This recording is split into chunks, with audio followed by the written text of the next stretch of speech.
And I guess going back to the thing we were discussing before, the essence of the Australian government position at the moment, although the Australian government wouldn't exactly put it this way, is that we do think that China's challenge to America's leadership, it's so important that that challenge be defeated that if necessary, we should be willing to go to war with China in order to prevent it. Now, that is, I think, fantastically dangerous for several reasons. One is I don't think that's a war that the West can win. I don't think it's a war that America can win. And attempting to fight it would actually destroy the very thing that it was trying to preserve. I also think it's very likely that that war would become a nuclear war.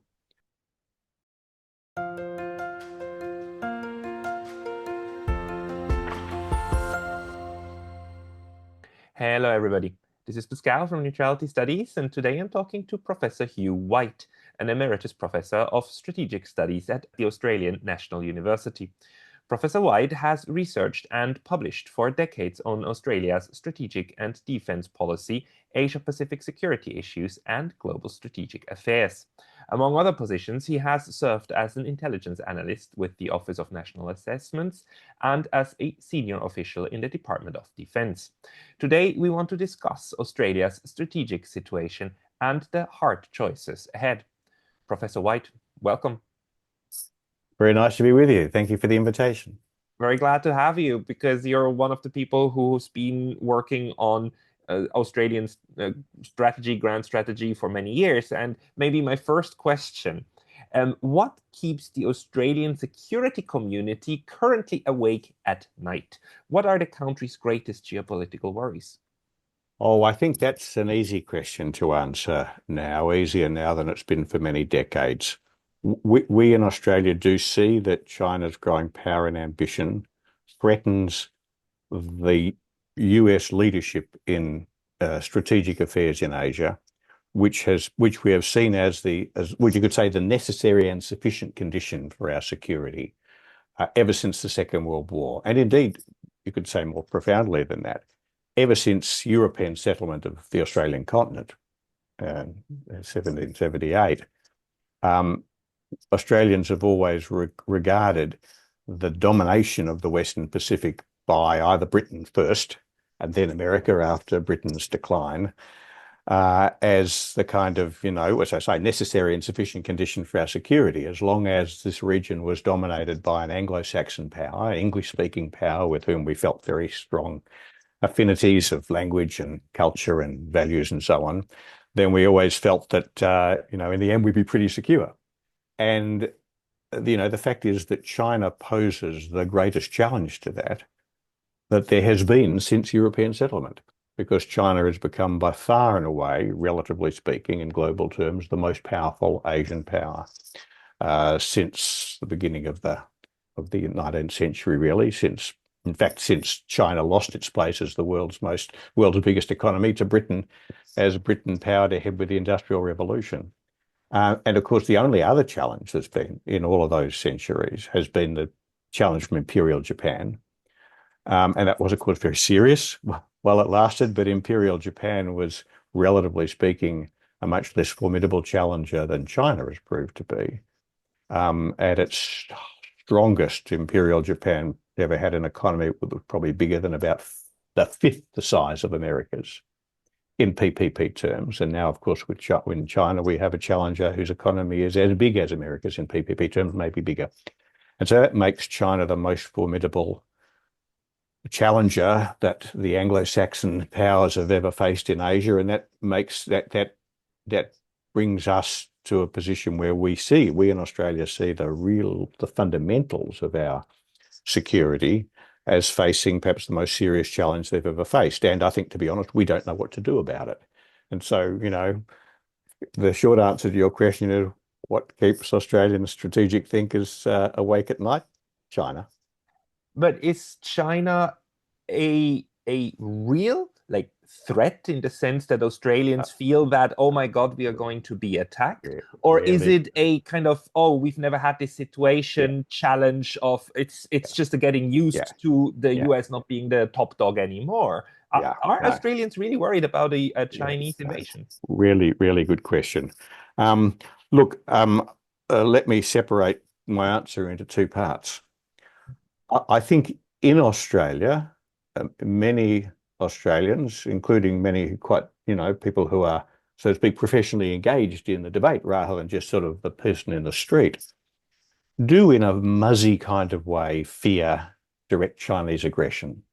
I think that's wrong. I don't think China threatens Australia in the sense that Russia threatened Ukraine before February of 2022, or for that matter, the way Russia, I think, clearly threatens the Baltic states today. It requires no feat of the imagination to imagine Russia attacking the Baltic states today. Whereas it requires a real feat of the imagination to imagine China attacking Australia directly. And so my argument is that China, its growing power and ambition, does not threaten Australia directly.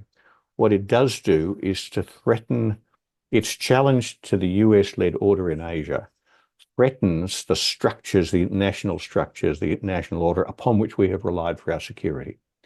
And so if China's challenge succeeds, if China takes America's place as the leading power in East Asia and the Western Pacific, then in the longer term, Australia will be more vulnerable to aggression from China, or for that matter, from other countries, than we have been over the long decades, indeed centuries, of Anglo-Saxon domination. So it's what you might call a second-order effect, but quite a significant second-order effect. Australia has always believed that we could not defend ourselves independently, that we had to rely on what one of our former prime ministers called a great and powerful friend to keep us safe in our strange, anomalous position on the margins of Asia. And so even Australians who don't believe that China threatens Australia directly still understand that China's rise and its challenge to the United States, if it succeeds, will constitute a fundamental change in our strategic environment and require us to think about our security in very different ways. So in a sense, it's less a perception of direct threat, and it's rather a deep-seated insecurity about what's going to come that emanates toward Australia. Yes, that's exactly right. Now, whether that insecurity is rationally based or not, of course, only history will judge. And much depends on what kind of hegemonic power China turns out to be, if it does indeed succeed in achieving a degree of hegemony in East Asia and the Western Pacific. I think it will, as a matter of fact. So I think we have to take these challenges very seriously. But whether that will materialize as a direct threat to Australia in the more distant future depends on, well, two things. First of all, on what kind of hegemonic power China turns out to be. Now, hegemonic powers come in lots of different varieties.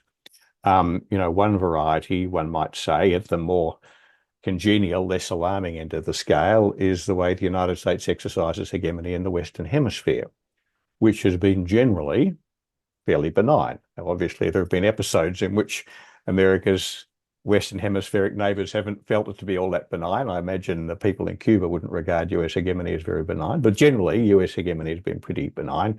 Countries in the Western Hemisphere have gone about their business in their own way, often rather erratically, and America has let them get on with it.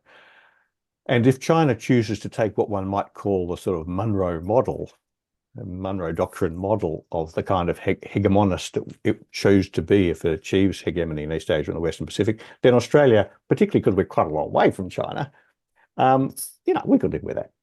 But if the further China moves along the spectrum away from Monroe and the Monroe Doctrine towards Joseph Stalin, and the kind of very radically intrusive hegemony that Stalin imposed on Eastern Europe in the years after 1945, well, that would be a very different proposition. It's also worth bearing in mind that even the most benign hegemons, and again, I'd take America as an example, do use armed force occasionally against countries that don't do what they want. And so I think we'd have to say even the least alarmist of assessments of the kind of Asia that we'll find ourselves living in if China's challenge to US primacy succeeds, even the least alarmist assessment would have to acknowledge, I think, that the risk of Australia facing a direct threat from a major power in not this year or next year, maybe not even this decade or next decade, but the decades whiz past pretty fast. You've got to think a fair way ahead in this business. That would be higher than we have known it since the rise of Japan. And that's something that Australian policymakers have to take pretty seriously. The other point I'd make is that in the Asia that we're envisaging, an Asia in which China's challenge has succeeded, the United States no longer plays the role in Asia that it's played for so long, and so much to Australia's benefit. The potential for challenges for the threats to Australia arises not just from China itself, but from other Asian powers in an Asian order which was no longer framed and made safe for us by American power. And there are two other powers I've mentioned in particular. One is India. It's very common, including in Australia, to see India purely and India's rise to great power status purely as part of the business of balancing China. I think that's a big mistake. I think India is a great power in its own right. It has the ambitions of a great power in its own right. It seeks its own sphere of influence in its own near abroad, in South Asia and the Indian Ocean. Australia, of course, is an Indian Ocean country as well as a Western Pacific country. And I think the most likely trajectory for Asia is for Australia rather, is for us to find ourselves sitting on the boundary between a Chinese sphere of influence and an Indian sphere of influence. And we should be worried, I think, not because India threatens Australia right now, not at all, but that in a future Asia in which India is as much a great power as China and conducts itself with all of the assertiveness that great powers traditionally do, we'll end up having to focus on what the kind of pressure India wants to impose upon us, as well as China. And the third country is Indonesia. People find it very hard to keep a focus on Indonesia, and there are good reasons for that. But the fact is that in all probability, Indonesia will well before the middle of the century be the fourth biggest economy in the world. It will be a great power in its own right. Whether it'll, or at least it will have the material attributes of great power. Whether it'll behave as a great power, we don't know. It's a bit hard to see the Indonesia that we've grown used to, really ever since the fall of Sukarno in the mid-60s, behaving as a great power. It's under the new order under Suharto, and then in the Reformasi era, since the fall of Suharto in 97, Indonesia has stuck to a pretty unassertive vision of itself as a member of ASEAN more than anything else. But there's no guarantee that continues. And if Indonesia does in future become a more assertive country, then unlike China and India, it's very close to Australia. And so that's another issue for us. Again, I don't think Indonesia threatens Australia at all at the moment, but no prudent framing of Australia's longer-term strategic future can afford to overlook the possibility that unless relations with Indonesia are managed very well, and I might say managed a lot better than they've tended to be in the last few decades, then the risk to Australia that relations with a much more powerful Indonesia would become problematic in future decades is not one we can overlook. So I do think it's legitimate, appropriate, prudent for Australians to recognise that if China's challenge to US primacy in Asia succeeds, if China takes America's place in East Asia and the Western Pacific, if India becomes the primary power and establishes a sphere of influence in South Asia and the Indian Ocean, if Indonesia realizes its destiny and emerges as a great power in its own right, Australia will be living in a very different, much more difficult strategic environment in which it will have to manage its strategic affairs much more alone in the face of much bigger potential threats. And that will be more demanding for our diplomacy to make sure those threats don't emerge, and for our strategy, our military policy, to make sure we can deal with them if they do. And the last point I'd make, I'm sorry, that was a long answer to your question, but the last point I'd make is that, one thing that Australians do feel is that we're very alone. It's hard, I think. I often find in conversations with Europeans that Europe has achieved so much in the decades since the Second World War of drawing itself together. And, there's all the, peculiarities of the EU and, of course, Switzerland's special place in that unfolding framework and so on. But still, I think Europeans sometimes find it hard to recognize just how alone a country like Australia can feel, uh, because we do feel our Western roots very deeply, and we do feel a long way from Europe. May I ask you, do you think that this sense of insecurity is rooted to just this European past? Because if you say Australia feels alone, I mean, Yeah, yeah, Indonesia is right there. yeah, New yeah. Zealand is No, down no, no. there. It's like, okay, it's Yeah, smaller, and you're surrounded by a yeah, lot of people, that's right.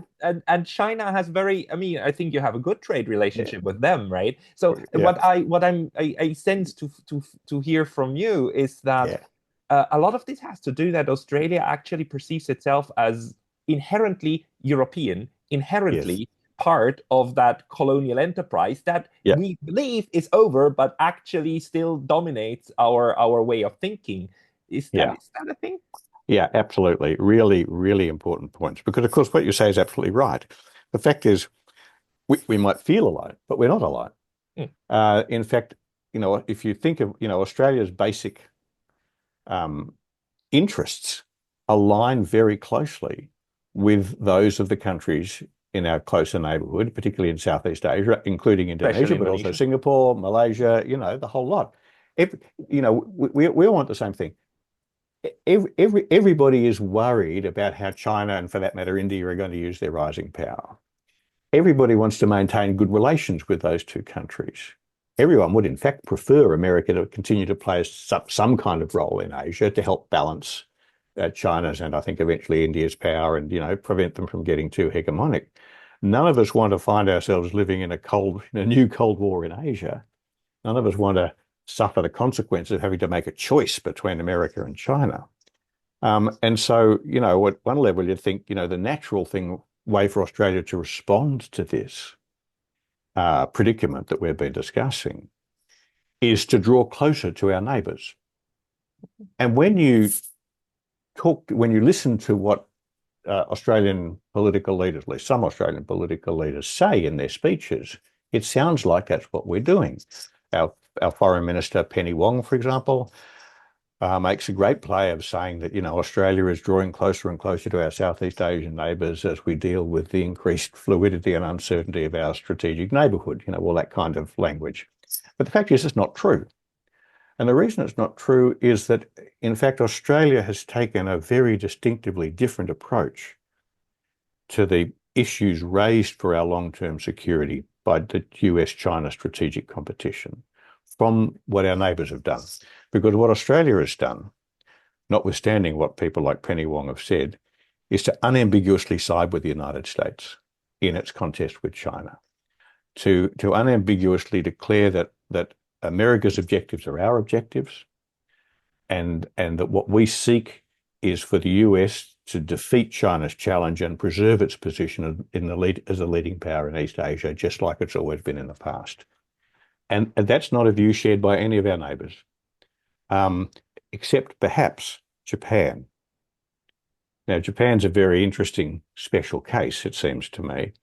Um, and I'm sure you know a lot more about Japan than I do. But if you look at all the others, if you look at all of the Southeast Asians, and I might say also, from my perspective, I don't regard myself as an expert on this, but from my perspective, South Korea as well, all of them, as I touched on a second ago, would like the United States to stay engaged in Asia to balance China. Mm. But they don't believe it's possible for the United States to preserve the old role it used to play in Asia. And they're not prepared to commit themselves to support the United States in pursuing the United States objectives in the strategic contest with China. Whereas that's precisely what Australia has done. And one of the most significant things about the AUKUS agreement is that it's become a very potent symbol of that commitment. And that's the way it's seen, certainly the way it's seen in Washington. I think it's also the way it's seen in Canberra. If there was any doubt before AUKUS that Australia has committed itself absolutely to supporting the United States in the United States approach to the challenge from China. Then AUKUS removed it. And my reservation about that is that I don't think the US approach to China is going to work. I do not believe the United States can preserve the old US-led order in Asia based on US primacy in the face of a challenge from China when China is the most formidable strategic rival the United States has ever faced. And I therefore think US policy is going to fail, and I therefore think Australian policy is going to fail. And the fact that we've aligned ourselves with what I think is a failing US policy has actually increased the distance between us and our Southeast Asian neighbours at exactly the time when we should be reducing it. And isn't there another danger as well? I mean, as a strategist and probably also to a good part a realist in IR, aren't you worried that Australia might simply become a pawn in this strategic competition, or like even if it comes to that, to a war? Because like, one of the things is really interesting when I talk to Southeast Asian colleagues, most of them, especially the ones from Malaysia, they say very strongly, don't lecture us on how to deal with China. We've dealt with them for 2,000 years. Yeah. We're fine with it. Now, Australia is much younger in that sense, right? Is that like this insecurity of being a 200-year-old nation that just learns how to play the game?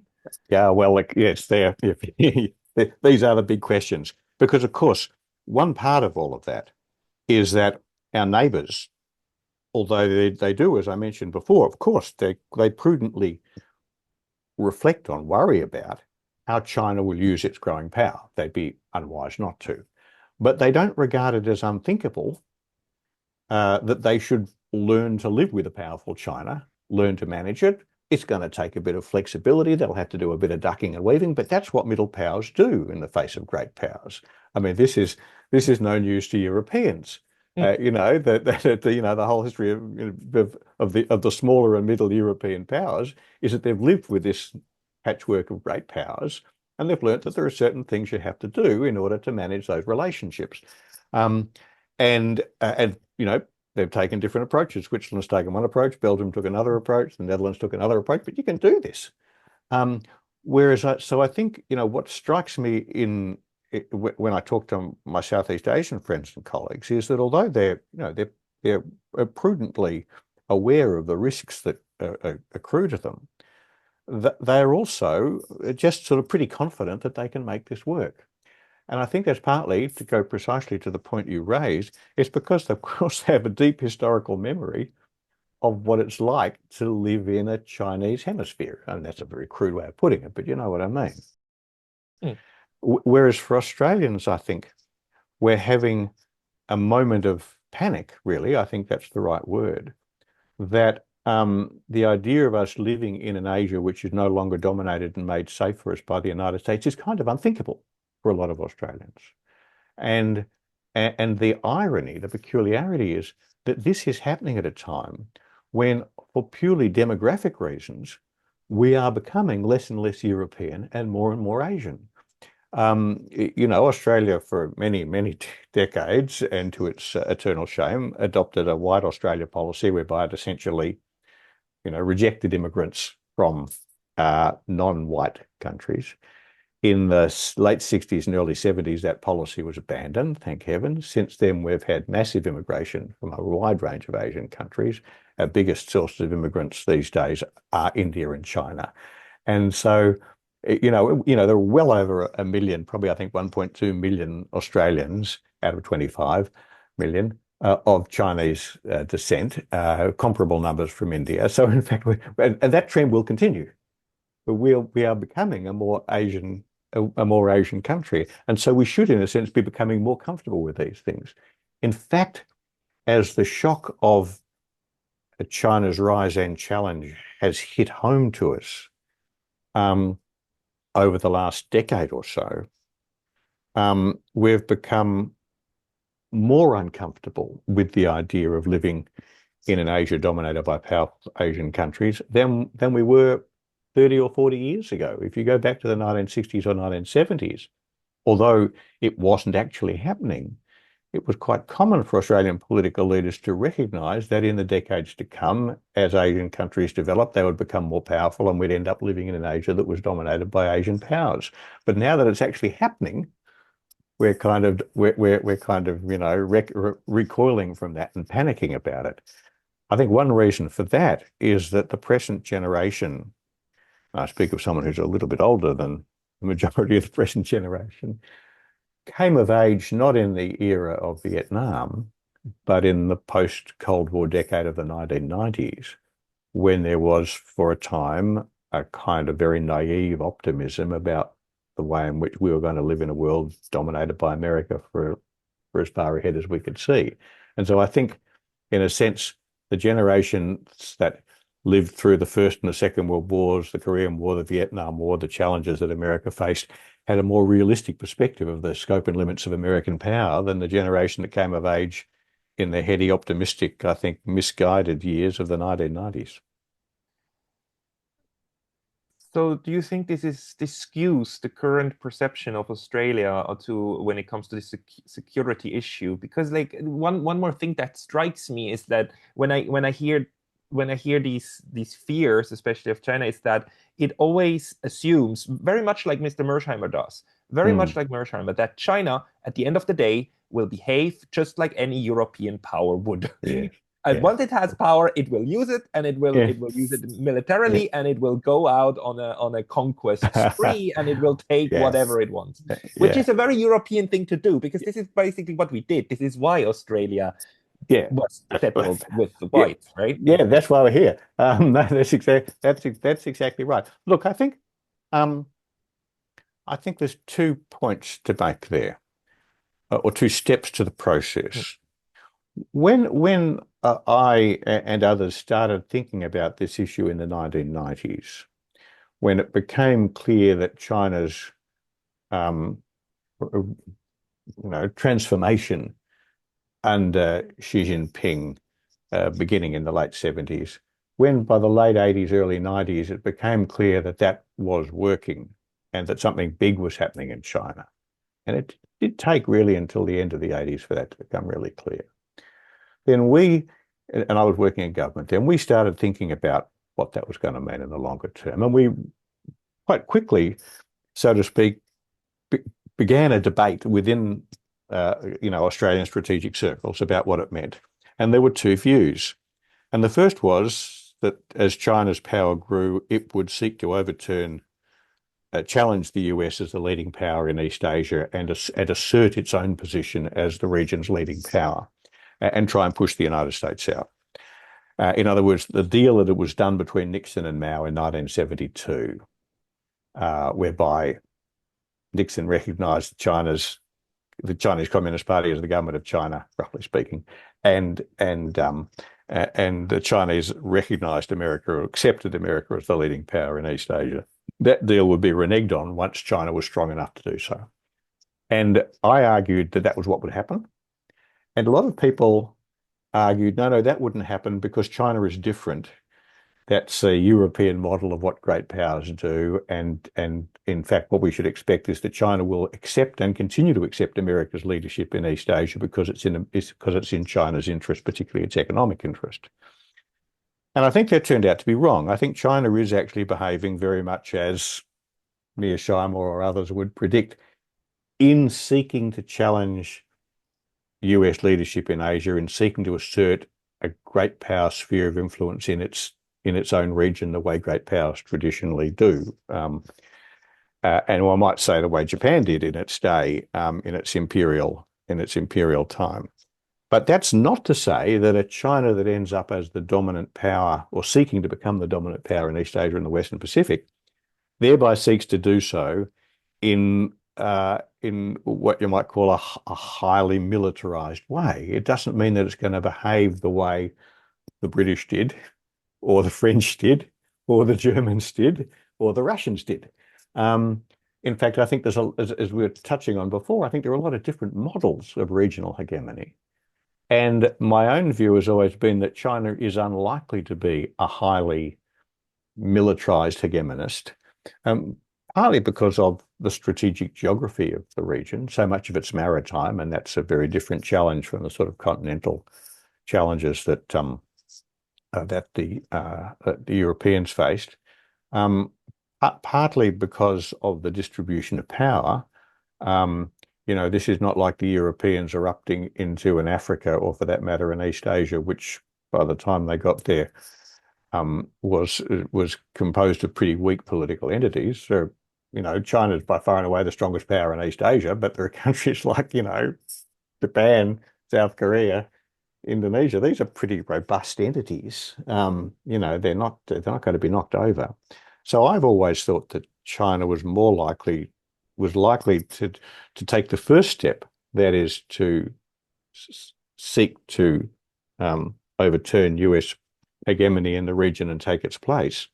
But I never thought it was particularly likely that it was going to do it in a particularly militaristic way. It was going to adopt different kind of approaches. Now, I do think China has a very serious military agenda in relation to Taiwan, but I think Taiwan is a special case, a very special case.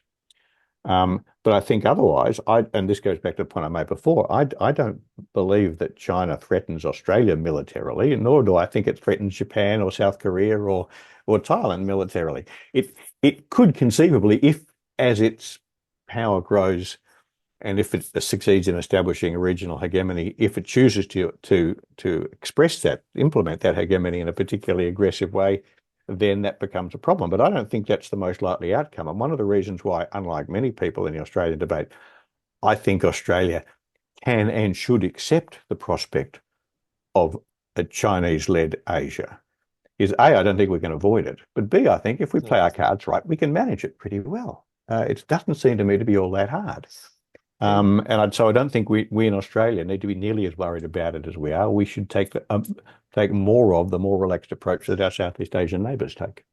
I agree with that because, like, if you look at it, there's also this danger, of course, that we create a self-fulfilling prophecy by Oh, the way that we engage China, and by we I now mean like the yeah, West, right, in yeah, general, and no, I no, count Japan absolutely, as part of that because, like, China, I mean, how many wars did it fight since 1949? It fought a war with Vietnam, a yeah, very brief one.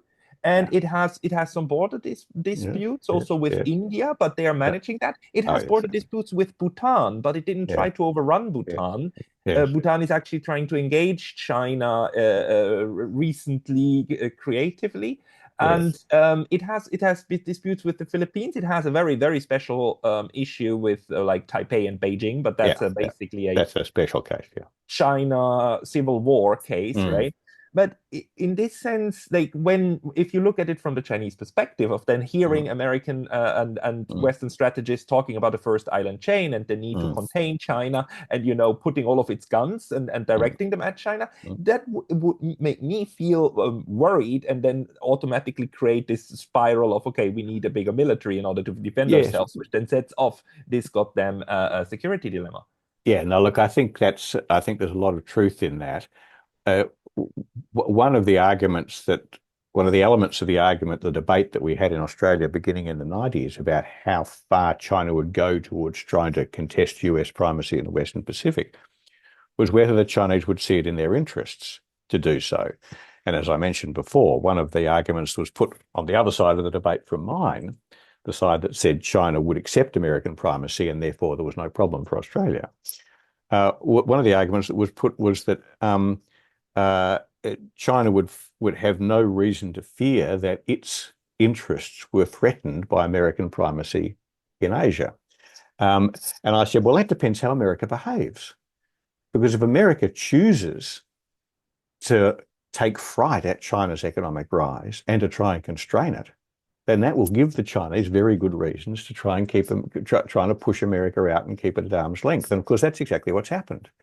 Um, and so I think you're right. There has been a classic, you know, um, action reaction dynamic set up whereby the more the United States has taken fright at China's rise, the bigger steps it's taken to contain China, and I think that is the right verb to use, the stronger China's incentives to push America out of the region. I think that's exactly what's going on. Um, Now, as I say, I don't. I think my own view is that there's always been a strong chance that China would anyway have sought to overturn US primacy in Asia, to take America's place as a leading power in East Asia, because America's presence in the region has always been, if I can put it this way, very intrusive. And it always seemed to me that it would be very unnatural um, and improbable that China would continue to accept what America sees as a subordinate position to America at a time when China's economy had overtaken America's. And I think, partly this is a matter of national identity and national pride and so on.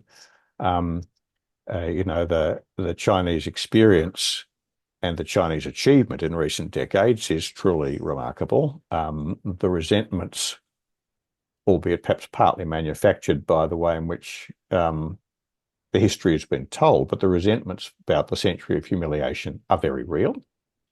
The sense that China has been mistreated and that it needs to stand up. The rejuvenation of the Chinese people. These are real sentiments. So I think it always seemed to be anyway that China, that would be very unwise for us in the West and elsewhere in Asia to presume that China would continue to accept American primacy once it no longer had to. And indeed, that's proven not to be the case. But I think it's a mistake to go from that to saying that a Chinese taking America's place is such a threat to our interests that we should be prepared to go to any lengths, including going to war with China, in order to prevent it. And I guess going back to the thing we were discussing before, the essence of the Australian government position at the moment, although the Australian government wouldn't exactly put it this way, is that we do think that China's challenge to America's leadership, it's so important that that challenge be defeated that if necessary, we should be willing to go to war with China in order to prevent it. Now, that is, I think, fantastically dangerous for several reasons. One is I don't think that's a war that the West can win. I don't think it's a war that America can win. And attempting to fight it would actually destroy the very thing that it was trying to preserve. I also think it's very likely that that war would become a nuclear war, which would be catastrophic in every sense. It's a bit of a revelation to someone who is going to turn 72 this year, that one has to remind people that avoiding nuclear war is a really, really, really high order imperative in the management of international affairs. A lot of the bold talk about how America is going to deter China overlooks the fact that China is a nuclear power with the capacity to put nuclear weapons on American cities.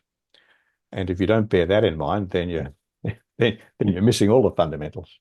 We have a really, really big problem at the moment, which is that in Western discourse, Europe, the US, and apparently also in Australia, fear of nuclear weapons seems to be gone, which invalidates the MAD doctrine, which kind of collapses the entire idea of nuclear peace. It's absolutely dumb and ridiculous, but that's where we are. Absolutely. It's one of the most striking things about the Ukraine crisis. You've all these otherwise sensible people mocking the US administration for having been very careful to avoid the risk of nuclear escalation over Ukraine. Boy, I tell you, anyone who goes out of their way to avoid nuclear escalation has got my vote. That's what you need to do. And so the fact that people in Washington, and for that matter in Australia and in Europe, could talk about the need to deter China from attacking Taiwan or whatever, without recognizing that they're talking about threatening to fight a war with an adversary, with a nuclear armed adversary. It seems to me to be astonishingly irresponsible. And of course, AUKUS draws Australia even more explicitly into that. The whole point about AUKUS from America's point of view, of course, and US officials have been very explicit about this. It's all about guaranteeing that if there's a war between America and China, then Australia will fight alongside the United States. Now, Australian political leaders say, no, we haven't made any commitments. But frankly, I don't believe them, because I don't believe the United States would be even contemplating passing us between 3 and 5 Virginia-class submarines if they weren't absolutely sure that those submarines would be available to the United States in the event of a war with China. It makes no sense. Makes no sense at all. And so I think there's a real, the real danger I see in the policy that Australia has adopted of supporting America's position vis-a-vis China so unambiguously, is that Australia supporting America encourages America to take an approach to China which is not going to work and which brings, I think, a very real risk of a US-China war, which in turn has a very real risk of becoming a nuclear war, which would be an unimaginable disaster. Yeah, and again, fight parts of the war with China through proxies, including Australia, Oh yes, right? that's exactly right. And Um, there's been a little bit of that already, a few years ago, from 2020 through to about 2023. China imposed some relatively harsh economic constraints on Australian trade with China, and it's important to mention here, which we haven't touched on, is that one of the dynamics in this situation is that China is by far and away Australia's biggest trading partner, and particularly by far and away our biggest export market. It is the only country that has ever been as important to Australia as an export market in our entire history has been Britain during the imperial days when we were very much part of the imperial economy. Every day, Australia exports to China 2 million tonnes of iron ore. Every day. It's 2 million tons 2 million tonnes a day of what? Of of iron ore. iron ore. Iron ore. 2 million tonnes a day. It's a huge trade. And it keeps the lights on in Australia. And it's not just iron ore. A lot of other things as well, but iron ore is the big one. We provide the iron ore that's built Chinese cities. And cities are mostly built out of steel and concrete. And this is like the history of trade is the history of interdependence, right? Yes, right. You got it. Yes, that's right. Um, let me ask you though, sorry to switch a little bit, but I wonder about the political consensus within the country. Like the current government has embarked on this or is on this track. What is the internal cohesion here? Are all the major parties on board with this strategy, or are there major political forces that say like, no, we need to change the approach? No, very important point. There is absolute consensus behind the support for the United States on both sides of politics. We run an essentially two-party system. And at the moment, the more left-leaning party is in power, broadly social democrat kind of party. And it is as strongly committed to supporting the United States as the more conservative party has been.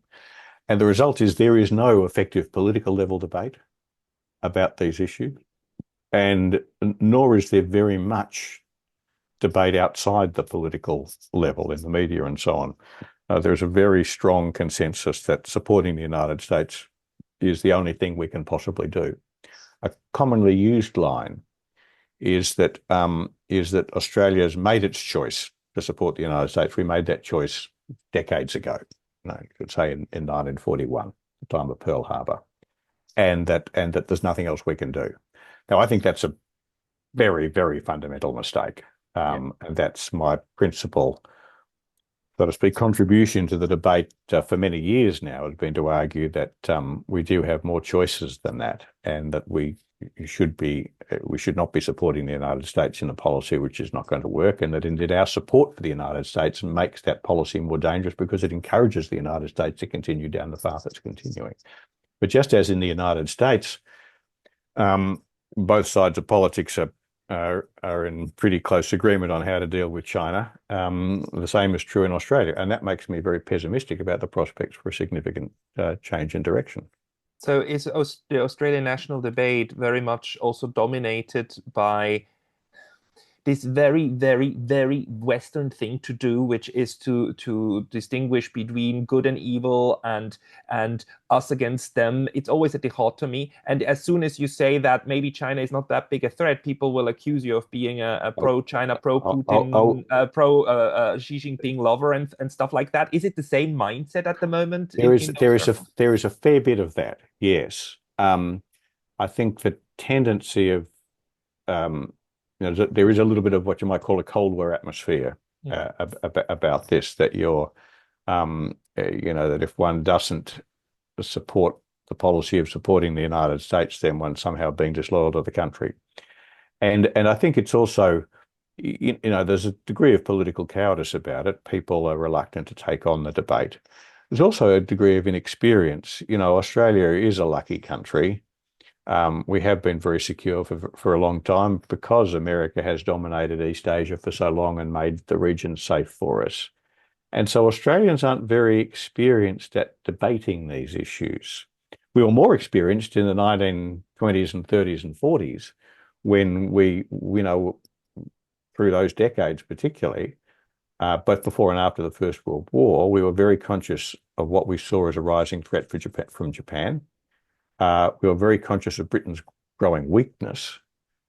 And so we had quite I wouldn't say sophisticated, but at least quite a lively debate about how Australia should frame its future. Particularly after the end of the Cold War, it just seemed as though it was all so easy. America dominated the world, it dominated East Asia, nobody could possibly challenge it, therefore there was nothing for us to worry about. So we have a whole generation of political leaders and policy analysts and journalists and commentators for whom these issues have never really loomed very large. And then when they suddenly did start looming large, and one can be quite precise, it was 2017 that Australians swapped from being very complacent about China to being very alarmist about China. And it sort of, turned on a dime, as our American friends would say. And from then on, it moved very much into the kind of debate that you've described, highly polarized and very sort of values driven. And very hostile to genuine dissent. That's too bad. That's too bad because that's not a way to get an It's informed approach going. not a way to get a good policy going. So what does the future hold? Well, I think my own view is that although the United States talks a lot about seriously confronting China, it's actually doing very little. It's allowing its position vis-a-vis China to weaken very sharply. You can tell this because when American political leaders talk about what they're doing in response to China, the first thing they mention is AUKUS. And I'll tell you, AUKUS is nothing. I mean, AUKUS is the vague idea that Australia might conceivably operate some nuclear-powered submarines 20 years from now. That's not how you confront a country as powerful as China. And so, I think it's all talk and no action. And this is going to seem a very perverse thing to say, but, I think what Australia needs from Washington is Washington to recognise the reality, that is, that it's not prepared to bear the costs and risks of confronting a rival as powerful as China over the decades to come, and that it accepts that it can't, it therefore contest China's challenge, and therefore, in effect, steps back from East Asia and the Western Pacific. Now, it would be much better for us if America found a way to stay in Asia, to balance China, but without exercising primacy. And long ago, 2012, I published a book in which I argued that that's exactly what China should do, what America should do. I think there's very little chance of America doing that. I think for America, it's either primacy or nothing. And so I think the most likely outcome is that the United States will, one way or the other, gradually step back from Asia and let it go. And I think the election of Donald Trump makes that a more likely outcome. I take Trump's isolationism quite seriously.